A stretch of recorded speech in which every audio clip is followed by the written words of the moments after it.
धन्यवाद करो परमेश्वर का कि आज बहुत खुशकिस्मत है हम सब फिर से, क्योंकि परमेश्वर का अनुग्रह आज हम सब पर हुआ है। थोड़ी देर पहले तो यूट्यूब ही बंद हो गया था। बस इतना कहना चाहूँगा, इस बात का ध्यान रखना, क्योंकि जो ये वचन आज अभी आपको बताया जाएगा, खुदावन आखिरी सांस तक, हमारी आखिरी सांस तक खुदावन हमसे एक ही मांग करता है। अगर इस बात को आज जान लोगे तो आप अपना प्राण नरक से बचा लोगे, क्योंकि इसके सिवा कोई और चारा भी नहीं है। पूरी पवित्र बाइबल खून से भरी हुई है और ये पवित्र बाइबल हमें एक ही आखिरी संदेश देती है, और खुदावन भी हमसे एक और आखिरी मांग करता है। वो क्या है? परमेश्वर आपको ज्ञान और प्रकाश का आत्मा दे, बुद्धि ज्ञान समझ का आत्मा दे। मेरी आपसे कोई दुश्मनी नहीं है, मैं आपसे प्रेम रखता हूं, क्योंकि हमारा परमेश्वर जिससे प्रेम रखता है उसकी ताड़ना भी करता है, उसको कोड़े भी लगाता है। मेरी आपसे कोई दुश्मनी नहीं है। मैं फिर से कहता हूं, मैं आपका दिल दुखाना नहीं चाहता, लेकिन सत्य का बताना चाहता हूं कि आपके जीवन में क्या हो रहा है। सबसे बड़ा धन मनुष्य का प्राण है। आज इंसान धन को लेकर धन को जोड़ने की कोशिश करता है, लेकिन अपने जीवन को आज खोता है। धनी भी नरक गया था, इस बात का ध्यान रखना। अगर आपको नहीं मालूम है तो लूका 16वां अध्याय आप पढ़ सकते हो, क्योंकि लिखा है सबसे बड़ा धन मनुष्य का प्राण है। मनुष्य का धन उसके प्राणों की छुड़ौती है। यदि मनुष्य सारे जगत को भी प्राप्त कर ले, अगर अपने प्राणों की हानि उठाए तो उससे क्या लाभ? परमेश्वर एक आखिरी संदेश आपको क्या देना चाहता है? आज हमें पाप लगता ही नहीं है, क्योंकि हमें पाप में मजा आता है। हमें कोई सिखाने समझाने वाला है ही नहीं। अगर जो सिखाता समझाता भी है तो हम उसकी सुनते ही नहीं है, हम उसी के विरोध में खड़े हो जाते हैं। और कई बार तो ऐसा होता है कि हमें हमेशा प्यारी और अच्छी भली बातें बताई जाती है और हमारी कमियां नहीं बताई जाती, जिसके कारण इंसान नरक जाता है, जिसके कारण दुख उठाता है, जिसके कारण परमेश्वर के वचन से दूर हो जाता है, और जिसके कारण ऐसी ऐसी हरकतें करता है, ऐसे ऐसे काम करता है, ऐसी ऐसी अनाज्ञाकारिता दिखाता है, जिसके कारण उसको अपनी जिंदगी में दुख और दुख देखने पड़ते हैं, और यहां तक कि परमेश्वर के वचन से दूर हो जाता है। और उसके मुंह से सिर्फ यही निकलता है कि खुदा को जानने के बाद भी मेरे जीवन में ऐसी समस्या, ऐसी परेशानी, ऐसी दुख, पीड़ाएं, तकलीफें क्यों है? ऐसा क्यों है? ऐसा इसीलिए है क्योंकि हमें हमारी बुराइयों का और अच्छाइयों का आईना नहीं दिखाया गया। परमेश्वर का वचन दो-धारी तलवार से भी ज्यादा चोखा है, जो सुनने और सुनाने वाले को आर पार छेद देता है। परमेश्वर का वचन हमें हमारी अच्छाई भी दिखाता है, हमें हमारी बुराई भी दिखाता है। कोई हमें बताने वाला नहीं है।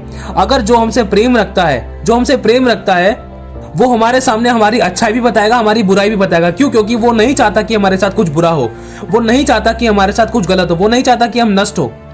तो इस बात को जांचना, चाहे आपका दोस्त हो, चाहे मित्र हो, चाहे कोई भी हो, आपका जान करने वाला, आपका जान प्यार करने वाला, आपका पड़ोसी हो, आपका घर परिवार हो, जहां पर आप सीखते हो, सिखाए जाते हो, जहां पर आपको बताया जाता है, जहां आपको समझाया जाता है, चाहे कोई भी हो, जिंदगी का कोई भी व्यक्ति हो, तो अगर वो आपको जीवन और मरण की बातें आपके सामने रखता है, आपको सही बात भी बताता है और आपको नुकसान की और गलत बातें भी बताता है कि हाँ भाई, इससे तेरा नुकसान हो सकता है, इससे तेरे को ये नुकसान हो सकता है, और इस बात से तेरे को ये फायदा हो सकता है, इस बात से तेरा ये भलाई होगी, इस बात से तेरा नुकसान होगा, इस बात से तू मृत्यु का दंड पालेगा, इस बात से तू स्वर्ग जाएगा। जब तक मनुष्य को उसका पाप नहीं पता होगा तो वो किस पाप की क्षमा मांगेगा? जब तक मनुष्य को उसकी बीमारी नहीं पता चलेगी तो डॉक्टर उसको किस बीमारी की दवाई देगा? या जब तक वो डॉक्टर को बीमारी नहीं बताएगा तो तब तक उसको दवाई कैसे मिलेगी? और जब तक इंसान को अपना पाप नहीं पता चलेगा तो वो किस पाप से मन फिराकर, किस पाप की क्षमा मांगने के लिए परमेश्वर के पास मन फिराकर आएगा या मन फिराने के लिए आएगा? जब दाऊद से व्यभिचार हुआ था तो दाऊद ने अपने पाप का अंगीकार किया, पश्चाताप किया, उसने पूरा भजन संहिता 51 लिख डाला, क्योंकि लिखा है कि जो अपने अपराध छिपा रखता है उसका कार्य सफल नहीं होता। जब तक इंसान को पता ही नहीं होगा तो उसका अंगीकार कैसे करेगा? और लिखा है कि वरन जो अपने अपराधों को मान लेता है और छोड़ भी देता है उस पर दया की जाएगी। मानेगा तो इंसान जब ही ना, जब उसको पता हुआ कि ये चीज पाप है भाई जो मैं कर रहा हूँ। और ये बताने वाला कौन है? आपको कौन बताता है कि आप भाई गलत राह पर चल रहे हो, आप गलत चाल चल रहे हो, आप पाप कर रहे हो? और लिखा है कि जब तुम अपने गुनाहों को, अपराधों को, पापों को एक दूसरे के सामने मान लोगे तो तुम पर दया की जाएगी, तो तुम चंगे हो जाओगे। जब तक इंसान को उसके गुनाह, पाप, अपराध ही नहीं पता होंगे तो वो किस पाप की क्षमा मांगेगा? किस पाप को एक दूसरे के सामने अंगीकार करेगा? किस पाप के लिए माफी मांगेगा? किस पाप से मन फिराकर प्रभु के पास आएगा? जब पाप ही नहीं पता है तो किस पाप की क्षमा मिलेगी उसको? अगर आप 1500 रुपए लेकर किसी सब्जी की दुकान पर जाते हैं, या किसी चीज की दुकान पर जाते हैं, किसी किराने की दुकान पर जाते हैं, अगर आपको राशन चाहिए तो आप उससे ये नहीं बोलोगे कि भाई मुझे राशन दे दो, 1000 रुपए का राशन दे दो, 500 रुपए का राशन दे दो, या 10 रुपए का राशन दे दो। आप उसको उस एग्जैक्ट चीज का नाम बताओगे कि तेल चाहिए, नींबू चाहिए, पनीर चाहिए, सब्जी चाहिए, सब्जी में क्या चाहिए, आलू चाहिए, गोभी चाहिए, मेथी चाहिए। आपको सेपरेटली अलग से उस वस्तु का नाम बताना पड़ेगा, जब ही वो दुकानदार आपको वो सामान देगा। अगर आप बोलोगे भाई मुझे सब्जी दे दो, सब्जी की दुकान पर सब्जी मांगोगे तो वो पूछेगा कि भाई कौन सी सब्जी चाहिए, बहुत सारी सब्जी है और 1000 रुपए में इतनी सारी सब्जी कहाँ से आएगी? उसके लिए बताना जरूरी है, अंगीकार करना जरूरी है। इसी तरीके से हमें अपने पाप पता होना जरूरी है। जब तक पाप पता नहीं होंगे तो हम क्षमा किस तरीके से मांगेंगे? अगर हमें मेरा पाप पता है कि मैंने व्यभिचार किया है, अगर मैं उस व्यभिचार की माफी मांगूंगा परमेश्वर से, तो परमेश्वर उसी पाप पर अपना लहू से धोकर मेरे पाप पर ब्रश लगाएगा, अपनी पवित्रताई का, अपने लहू का ब्रश लगाएगा और मुझे उस पाप से छुटकारा देगा। और जो जीवन और मरण की बातें आपके सामने नहीं रखता और जो आपकी हर एक जरूरतों के अंदर मदद और सहायता तो करता है, लेकिन आपको बुराई के मार्ग के बारे में चेतावनी नहीं देता, आपको सही मार्ग के बारे में तो बताता है, आपको प्रेम वाली बातें बताता है, आपको भलाई की बातें बताता है, आपको आशीषों की बातें बताता है, लेकिन आपको बुराई की, नरक की और दुख तकलीफ और पीड़ा की बातें और आपको पश्चाताप की बातें और आपको मन फिराने की बातें और आपको ऐसी बातें नहीं बताता जिससे कि उसका प्राण बचे या जिससे कि आपका प्राण नरक से बचा लिया जाए। तो इसका मतलब समझ लेना कि एक ऐसा विचार है कि मेरी मुर्गी कहीं दूसरी जगह अंडे ना देने लग जाए, कहीं मेरे और सामने वाले के व्यक्ति के जीवन में कोई मुठभेड़, कोई ऐसी बुराई की बातें, कोई ऐसी बात ना होने पाए जिससे कि वो मुझसे दूर हो। मतलब मनुष्य से प्रशंसा चाहता है, मनुष्य से प्रेम करना चाहता है, कुछ पल के लिए प्रेम करना चाहता है, लेकिन इसकी गहराई में नहीं जाता कि वो किस गहरे गड्ढे में है। मनुष्य एक दूसरे के साथ मेल मिलाप तो रखना चाहता है, लेकिन उसको सत्य बताकर उसकी आत्मा को बचाना नहीं चाहता। सीखने सिखाने वाले के जीवन में एक डर है, कहीं ये मेरे से दूर ना हो जाए, कहीं ये बुरा ना मान ले, कहीं इसका दिल ना दुखे। अगर मैं इसको सच बताऊंगा कि हाँ भाई ये ठीक चाल नहीं चल रहा, हाँ भाई ये गलत रास्ता पर चल रहा है, कहीं ये गलत काम कर रहा है, ये गलत व्यभिचार करता है, ये गलत सिचुएशन में है, ये गलत सिचुएशन में इसी कारण पड़ा है, अगर ये मन नहीं फिराएगा तो ये इसी में मर जाएगा। कई बार तो इंसान को सोचने में, बताने में भी डर लगता है कि कहीं इसका और मेरा रिश्ता खराब ना हो जाए, कहीं ये खुदा के भवन को ना छोड़ दे, कहीं ये मेरे से दूर ना हो जाए, कहीं ये मेरे विरुद्ध में खड़ा ना हो जाए, कहीं ये मेरे से लड़ने ना बैठ जाए। लेकिन खुदा के वचन में लिखा है कि परमेश्वर और यीशु ने हमसे प्यार किया, उन्होंने जीवन और मरण की बातें हमारे सामने रखी है। उन्होंने कहा कि तू जीवन ही को चुन। उन्होंने कहा है कि जो परमेश्वर से प्रेम रखते हैं वो उसकी आज्ञाओं को मानेंगे। आज्ञा क्या है? व्यभिचार ना करना, झूठ ना बोलना, चुगली ना करना, निंदा ना करना और भी बहुत सारी बातें हैं। और वचन में यह भी लिखा है कि जो ठीक चाल नहीं चलते उनको समझाओ, वरन उनको प्यार से समझाओ, उनको सिखाओ, अपनी भी चौकसी करो और अपने झुंड की भी चौकसी करो जिसमें परमेश्वर ने तुम्हें अध्यक्ष रखा है। और एक बात और कहना चाहता हूं, जो आपसे प्रेम रखता है ना, वो आपको अच्छाई और बुराई दोनों बातें बताएगा, चाहे आप उससे दूर हो जाओ, लेकिन वो आपको सच बताकर आपके प्राण को नरक से बचा लेगा, आपकी आत्मा को नरक जाने से बचा लेगा। जब वो आपको आपके बारे में सच बताएगा कि आप ये गलत चाल चल रहे हो, आपके जीवन में ये बुराई है जो परमेश्वर को पसंद नहीं आती है, आपके जीवन में से इस बुराई को निकालो, चाहे आपकी उससे दुश्मनी हो जाए, लेकिन परमेश्वर का आत्मा उसको कायल करेगा कि हाँ तेरे अंदर ये बुराई है, इस बुराई को अपने अंदर से निकाल दे, नहीं तो एक दिन मैं तेरे से दूर चला जाऊंगा। लेकिन अगर जो आपसे प्रेम करता है ना, तो वो आपको सही और गलत दोनों रास्ते बताएगा और चुनाव आपको देगा, आपके सामने सारी बातें प्रकट करेगा और उसमें चाहे उसकी बेइज्जती हो चाहे कुछ भी हो। क्या यीशु ने हमारे बारे में हमें सत्य नहीं बताया था? क्या यीशु मसीह का लोगों ने उसका विरोध नहीं किया? प्रभु यीशु मसीह ने सिर्फ लोगों को मनुष्य के पापों का आईना दिखाया कि मनुष्य क्या कर रहा है और उसको क्या करना चाहिए, लेकिन फिर भी मनुष्य ने प्रभु यीशु मसीह का इनकार किया और प्रभु यीशु मसीह के विरोध में हो गए। तो बस एक बार जांचना, जो आपसे प्रेम करता है, जहां पर आप कहीं भी जाते हो सीखने सिखाने के लिए, पढ़ने पढ़ाने के लिए, या जो भी आपके बड़े हैं, जो भी आपके अगुए हैं, या जहां पर भी आप किसी भी चर्च में जाते हो, या कोई भी आपकी यारी दोस्ती है, अगर वो आपको सही और गलत राह दोनों के बारे में बता रहे हैं और दोनों का रिजल्ट बता रहे हैं, अगर आप ये काम करोगे तो इसका फल ये मिलेगा, अगर अच्छा काम करोगे तो इसका अच्छा फल ये मिलेगा, अगर गलत काम करोगे तो गलत फल ये मिलेगा, अगर आपको दोनों बातें बता रहे हैं तो उसका मतलब ध्यान रखना कि वो आपसे प्रेम रखते हैं, उनके दिल में आपके लिए कुछ है जिसमें आपकी सुरक्षा है, जिसमें आप पर दया है और आपके साथ एक मेल मिलाप का रिश्ता है। लेकिन जो आपको सिर्फ भलाई की बातें बताता है, भलाई की बातें बताता है, तो इसका मतलब उसको आपसे कुछ या तो चाहिए, या तो उसको मन में ऐसा विचार है, या तो ऐसा लगता है कि ये व्यक्ति मुझसे दूर ना हो जाए, अगर मैं इसको सच बता दूं कहीं ये मुझसे मुठभेड़ ना करे, कहीं ये बुरा ना मान जाए, कहीं इसका दिल ना दुख जाए, कहीं ये मेरे को छोड़ के ना चला जाए, कहीं और किसी और को अपना दोस्त ना बना ले, कहीं ये किसी और चर्च में ना चला जाए, कहीं ये किसी और का पार्टनर ना बन जाए, कहीं ये किसी और जॉब में ना चला जाए। तो बस यही सारी बातें हैं। आज खुदा का आत्मा सिर्फ हमें एक ही संदेश देना चाहता है, वो आखिरी सांस तक, हमारी आखिरी सांस तक हमसे सिर्फ एक ही उम्मीद रखता है। वो क्या है? नए नियम का सबसे पहला प्रचार किया गया मत्ती 3:1 में लिखा है, उन दिनों में यूहन्ना बपतिस्मा देने वाला आकर यहूदिया के जंगल में यह प्रचार करने लगा कि मन फिराओ क्योंकि स्वर्ग का राज्य निकट आ गया है। और लिखा है मत्ती 4:17 में, उस समय से यीशु प्रचार करना और यह कहना आरंभ किया कि मन फिराओ क्योंकि स्वर्ग का राज्य निकट है। मतलब कि सबसे पहला प्रचार जब किया गया उस समय यूहन्ना ने प्रचार किया कि मन फिराओ, पहला प्रचार मन फिराओ। अगर आप रोज बपतिस्मा ले लोगे ना, अगर मन नहीं फिराओगे तो कोई फायदा नहीं है। पहले सूखे पापी थे, आज गीले पापी हैं।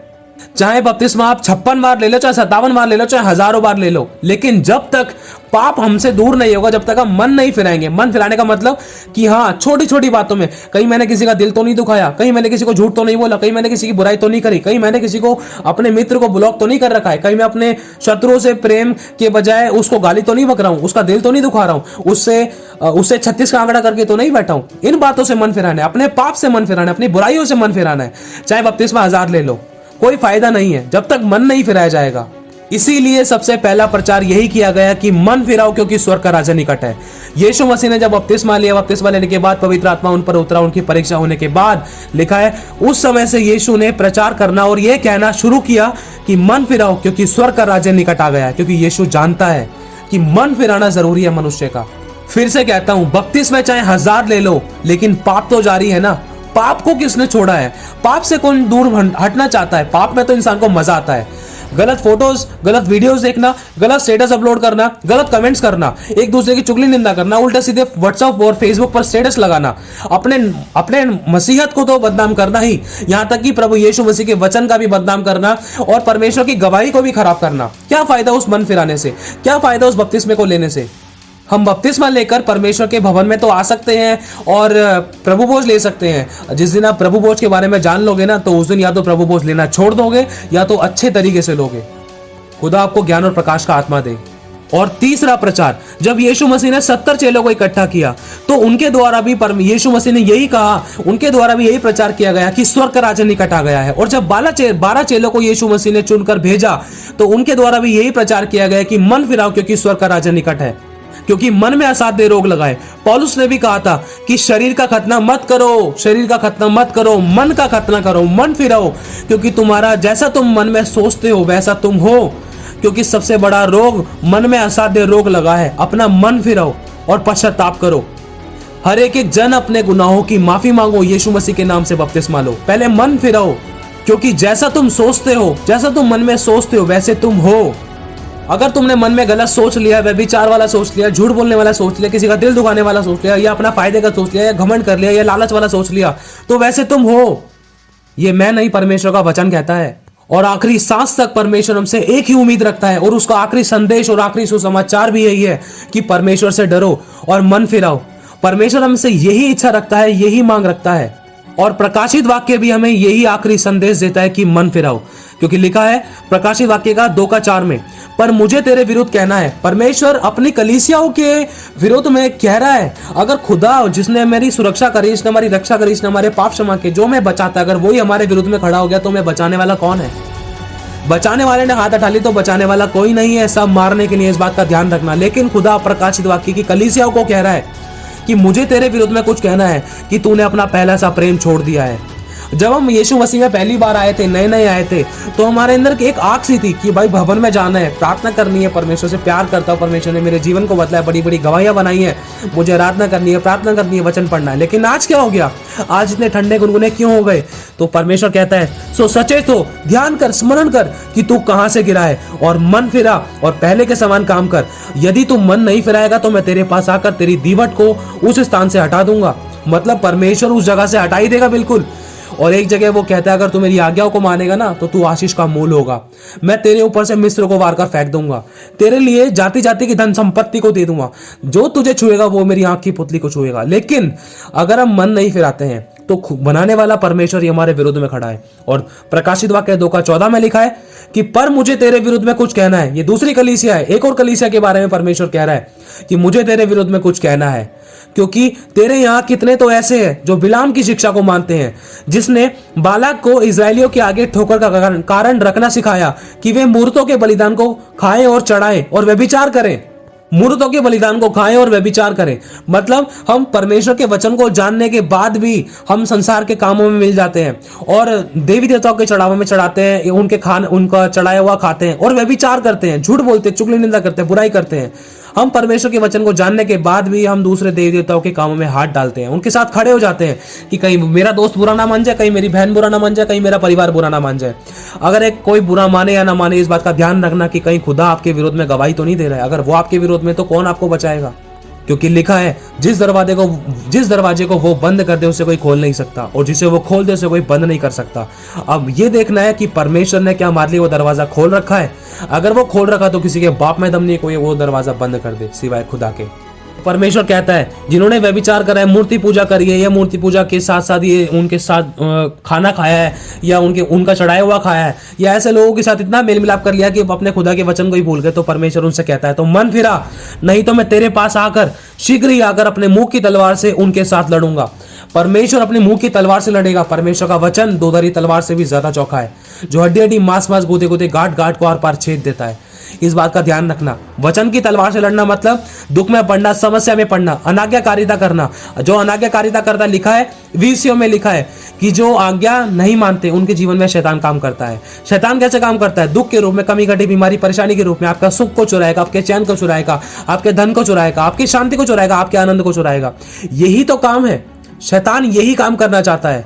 अब एक और लिखा है कि प्रकाशित वाक्य 2:20 में अभी एक और कलीसिया के बारे में परमेश्वर कहता है, मुझे तेरे विरुद्ध में यह कहना है कि तू उस स्त्री इजाबेल को रहने देता है जो अपने आप को भविष्यद्वक्तिनी कहती है और मेरे दासों को व्यभिचार करने और मूर्तों के आगे बलिदान खाने को खाना सिखलाकर भरमाती है। मतलब फिर भी परमेश्वर यही कह रहा है कि हमारे जीवन में कोई ऐसी मूर्त तो नहीं है कि चाहे फोन हो, चाहे सेल फोन हो, चाहे हमारा कोई काम हो, चाहे हमारा नौकरी बिजनेस धंधा रोजगार हो, जो हमें खुदा ने दिया, और इसके अलावा अगर हम किसी दूसरे देवी देवताओं का बलिदान चढ़ाते हैं, या खुदा को जानने के बाद भी अगर हम यीशु मसीह के आगे मोमबत्ती जलाते हैं, यीशु मसीह की मूर्ति पूजा करते हैं, या किसी देवी देवताओं के आगे घुटने टिकाते हैं, या देवी देवताओं का नाम लेते हैं, लिखा है कि तुम्हें दूसरे देवी देवताओं की चर्चा तुम्हारे मुख से भी ना हो, हमारे मुख से दूसरे देवी देवताओं का नाम भी ना निकले। अगर फिर भी हम उनके साथ मेल मिलाप करते हैं, ऐसे लोगों के साथ उनके कामों में हाथ मिलाते हैं, या उनका चढ़ा हुआ खाते हैं, अगर व्यभिचार करते हैं, पाप करते हैं और अपने खुदा के वचन के विरुद्ध में काम करते हैं, तो वो कहता है मन फिरा ले। और लिखा है प्रकाशित वाक्य 2:21 में, मैंने उसको मन फिराने के लिए अवसर दिया, पर वह अपने व्यभिचार से मन फिराना नहीं चाहती और मन फिराना नहीं चाहता। लेकिन परमेश्वर हमें बार बार इस बात का अवसर दे रहा है। खुदा यही हमसे चाहता है कि हम मन फिराएं। अगर मन नहीं फिराएंगे तो खुदा अपने वचन से बना हुआ है, वो पापी से प्रेम करता है लेकिन पाप से बैर करता है। मूर्ति पूजा पाप है, व्यभिचार पाप है, और पाप ही के कारण उसने अपना मुख अपने बच्चे से फेर लिया था। इसीलिए यीशु ने कहा था कि जब यीशु ने क्रूस पर सबके पापों को ले लिया था ना, तो यीशु ने कहा था, हे पिता तूने मुझे क्यों छोड़ दिया? क्यों? क्योंकि पाप आ गया था शरीर के अंदर। यीशु मसीह ने पूरे जगत के पापों को ले लिया था, और परमेश्वर अपने वचन को पूरा करने वाला परमेश्वर है। वो झूठा नहीं है, वो अपने वायदों को तोड़ता नहीं है, वो पूरा करता है, क्योंकि उसने पहले ही व्यवस्था में लिख दिया था कि पाप की मजदूरी मृत्यु है। जिसके जीवन में पाप आ गया तो परमेश्वर उससे अपना मुंह छिपा लेता है, और परमेश्वर ने अपना मुंह यीशु से छिपा लिया था, क्योंकि ये बात वचन में लिखी थी। तो परमेश्वर यही कहता है कि मन फिरा, और अगर मन नहीं फिराता है तो लिखा है, देख मैं उसे खाट पर डालता हूँ। मतलब खाट पर पड़ जाएगा इंसान, कोई फायदा नहीं है, एंड में मन फिराना ही पड़ेगा। एक टाइम में डॉक्टर भी हाथ खड़े कर देना, वो भी यही कहेगा कि दुआ प्रार्थना करो, भाई मन फिरा लो, पश्चाताप करो, क्या पता खुदा तुम पर दया कर दे। और जो उसके साथ व्यभिचार करते हैं, यदि वे भी उसके कामों से मन नहीं फिराएंगे तो उन्हें बड़े कलेश में डालूंगा। बड़ा कलेश कौन सा है? 7 साल का महाकलेश। और बड़ा कलेश कौन सा है?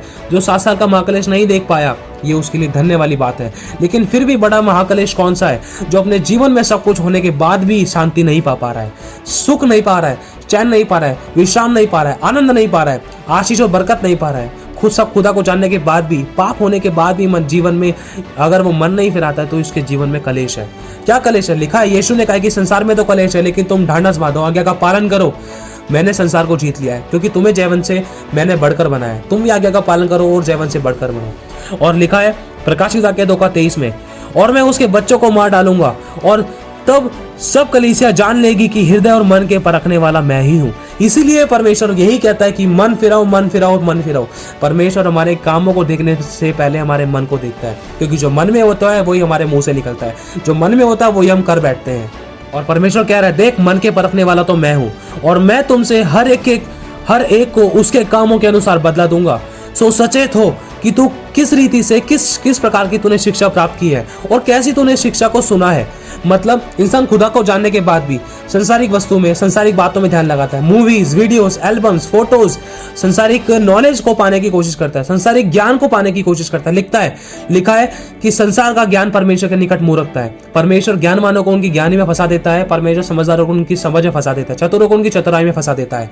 तो परमेश्वर ये कह रहा है कि तूने किस प्रकार की शिक्षा पाई कि तू मेरे वचन से विरुद्ध में काम कर रहा है, मेरे वचन के विरुद्ध में जाकर काम कर रहा है और तू मेरे वचन के विरुद्ध में पाप करता है, तू मेरी आज्ञाओं को तोड़ता है। वो शिक्षा तूने कौन सी पाई, उनको याद कर, खोज उनको कि कौन सी शिक्षा पाई है, और जो सही शिक्षा है उसको पकड़ ले। सही शिक्षा क्या है? खुदा के वचन की, उनको याद कर। जो बुराई है उनको छोड़ दे, जो बुरी शिक्षा है उनको छोड़ दे, बुराई से बैर कर ले। और लिखा है और उसमें और अच्छी शिक्षा को पा और उसमें बना रहे और मन फिरा। और यदि तू जागृत नहीं रहेगा, अगर तू जागृत नहीं रहेगा, अगर तू जागेगा नहीं, तो मैं चोर के नहीं आऊंगा और तू कदापि नहीं जान सकेगा कि मैं किस घड़ी तुझ पर आ पड़ूंगा।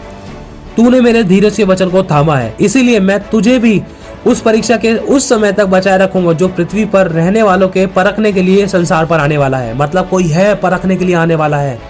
कौन सा समय है वो? और लिखा है कि मैं शीघ्र ही आने वाला हूं। जो कुछ तेरे पास है उसे थामे रहे कि कोई तेरा मुकुट छीन न ले। मतलब परमेश्वर की आज्ञाएं, सच्चाई, खराई, पवित्रताई को हमें थामे रहना है। पवित्रताई हमसे दूर ना होने पाए। जैसे कि दाऊद ने कहा था कि वह विचार मुझसे हुआ है, परमेश्वर अपने पवित्र आत्मा को मुझसे दूर न कर, अपने उद्धार का हर्ष मुझे फिर से दे और अपने उदार आत्मा को मुझसे उदार आत्मा देकर मुझे संभाल, मेरे पापों को क्षमा कर, ये व्यभिचार को मेरे जीवन से दूर कर। और जिस कारण मैंने पवित्र आत्मा को खोया था, उस कारण वो व्यभिचार का कारण, उसके लिए मैं क्षमा मांगता हूं तुझसे। तो परमेश्वर यही कहता है कि तुम्हारा कोई मुकुट छीन न ले। जो तुम्हारे पास है, जो तुम्हारे पास मुकुट पाने का कारण है, मुकुट पाने का कारण क्या है? वो दीनता, नम्रता, प्रेम, आशीष, चंगाई, छुटकारा, परमेश्वर का अनुग्रह। परमेश्वर का अनुग्रह की आत्मा का अपमान ना होने पाए। परमेश्वर का अनुग्रह को हमें पहचानना है, वो अनुग्रह में खोना नहीं है। वो पवित्रताई, सच्चाई, खराई हमें खोनी नहीं है जिसके कारण हमारा मुकुट छीने। अगर हमारे पास सच्चाई, खराई, पवित्रताई है तो हमारे पास मुकुट भी है। तो इसलिए परमेश्वर कहता है, देख मैं शीघ्र आने वाला हूं, जो कुछ तेरे पास है उसे थामे रहे कि कोई तेरे मुकुट छीन न ले। अगर मुकुट छीन गया, अगर आज्ञा पालन छीन गया, तो हमें कोई नरक से बचा नहीं सकता। लिखा है इसीलिए सावधान रहो, ऐसा ना हो कि तुम्हारे मन खुमार से, मतलब आलस, परमेश्वर को काम को करने में आलस और मतवालापन क्या? एक नशा, संसारिक कामों को करने के लिए एक नशा, और जीवन की चिंता, रोटी, कपड़ा, मकान, अगर इनकी चिंताएं हमारे जीवन में हैं, तो लिखा है वह दिन तुम पर फंदे की नहीं अचानक आ पड़े, क्योंकि वह सारी पृथ्वी के सब रहने वालों पर इसी प्रकार आ पड़ेगा। इसीलिए जागते रहे और हर समय प्रार्थना करते रहो कि इन सब आने वाली घटनाओं से बचने और मनुष्य के पुत्र के सामने खड़े होने के योग्य बनो। और लिखा है प्रकाशित वाक्य 3:15 में कि मैं तेरे कामों को जानता हूँ कि तू ना तो ठंडा है और ना गर्म है। भला होता कि तू ठंडा होता या गर्म होता। सो इसीलिए तू गुनगुना है, ना तो तू ठंडा है ना तो गर्म है। इसी कारण मैं तुझे मुंह से उगलने पर हूँ। ठंडा गुनगुने का मतलब, अगर हम परमेश्वर के वचन पर विश्वास करते हैं, फिर भी अगर हम पाप में लगे पड़े हैं, संसारिक वस्तु में लगे पड़े हैं, संसारिक काम में लगे पड़े हैं, अगर हम अपनी बुलाहट को नहीं पहचान रहे, तो उद्धार छिन सकता है। और ठंडा गुनगुनाने का मतलब है कि संसारिक बातें अगर हमारे जीवन में है, अगर हमने बपतिस्मा ले लिया, अगर लगता है कि हमने बपतिस्मा ले लिया, अगर हमने उद्धार पा लिया, लेकिन पाप जारी है, तो ठंडा गुनगुनापन है जिसको खुदा मुंह से उगलने पर है। तो लिखा है तू जो कहता है कि मैं धनी हूँ और धनवान हो गया हूँ और मुझे किसी वस्तु की घटी नहीं है, यहाँ तक कि तू जानता नहीं है कि तू अभागा है, तुच्छ है, कंगाल है और अंधा है और नंगा है। खुदा खुद कह रहा है कि मैं तेरे विरुद्ध में कहता हूँ कि तू तो सोचता है कि तू धनी है, तू बुद्धिमान है, तू ज्ञानी है, तू समझदार है, तू बहुत वचन वाला है, तू बहुत ज्ञान वाला है, तू बहुत सामर्थ्य है और तेरे भी घर किसी की गाड़ी नहीं चलती है। तू बहुत सोचता है ना, तू घमंड करता है, लेकिन तुझे पता नहीं है कि मुझे तेरे विरुद्ध में कुछ कहना है। तुझ में कितनी सारी घटी है, सुन ले। तुझ में यह घटी है कि तू अभागा है, तू तुच्छ है, तू कंगाल है, तू नंगा है, तू अंधा है, तुझ में कुछ भी नहीं है। और ध्यान रख, मैं जिन जिन से प्रीति रखता हूं ना, उन सबको उलाना और ताड़ना देता हूं।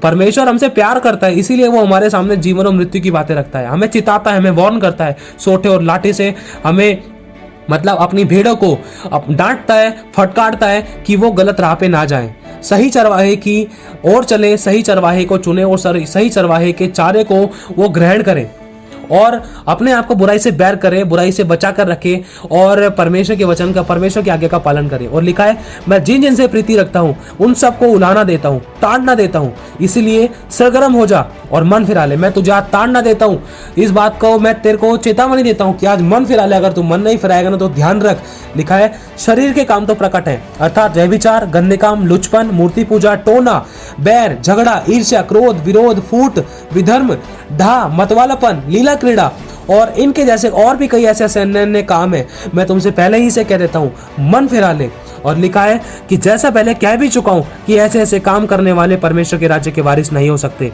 और लिखा है पर कुत्ते, टोहने और व्यभिचारी और हत्यारे, मूर्ति पूजक और हर एक झूठ का चाहने वाला और झूठ का गढ़ने वाला परमेश्वर के स्वर्ग के बाहर ही रहेगा, उस जगह के बाहर ही रहेगा। और लिखा है पर डरपोकों और अविश्वासियों और घिनौनों और हत्यारों और व्यभिचारियों और टोनों और मूर्ति पूजकों और सब झूठों का भाग उस झील में मिलेगा जो आग और गंधक से जलती रहती है।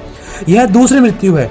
और लिखा है लूका 21:25 में, और सूरज और चांद और तारे इन सभी में चिन्ह दिखाई देंगे और पृथ्वी पर देश देश के लोगों पर संकट होगा, क्योंकि वे समुद्र के गरजने और लहरों के कोलाहल से घबरा जाएंगे और भय के कारण और संसार पर आने वाली घटनाओं की बाट देखते देखते लोगों के जी में जीना रहेगा, क्योंकि आकाश की शक्तियां हिलाई जाएंगी। इसी रीति से जब तुम ये बातें होते हुए देखो तब जान लो कि परमेश्वर का राज्य निकट है। मन फिराओ। मैं तुमसे सच कहता हूं कि जब तक ये सब बातें ना होले तब तक इस पीढ़ी का कदापि अंत ना होगा। आकाश और पृथ्वी टल जाएंगे परंतु मेरी बातें कभी ना टलेंगी। आज खुदावन आखिरी संदेश यही देता है कि मन फिरा और दोबारा पहले के समान काम कर, मेरे पास दोबारा से लौटा। अगर तू चाहता है स्वर्ग जाना, अनंत जीवन पाना, आशीष पाना, बहुतायत से ब्लेसेड जीवन पाना, तो मन फिरा और मेरे पास दोबारा से लौटा। ये सभी वचन आपको नीचे डिस्क्रिप्शन में मिल जाएंगे। और इस बात का ध्यान रखना, आने वाले समय में खुदा बहुत बड़ा आश्चर्य कर्म करने जा रहा है। 2021 में खुदावन सबके चेहरे दिखाएगा कि कौन कैसी स्पिरिट में है, कौन क्या काम कर रहा है। और कटाई और छटाई, इस बात का ध्यान रखना। खुदा अपनी महिमा से और अपने तेज से भरपूर करे आपको, अपने बुद्धि और ज्ञान समझ का आत्मा दे, आप परमेश्वर की बात को मानने पाओ, यह अनुग्रह दे। प्रभु आपको आशीष दे। आप सभी को जय मसीह की। मैं फिर से कहता हूं कि मन फिराओ, क्योंकि स्वर्ग का राज्य निकट है।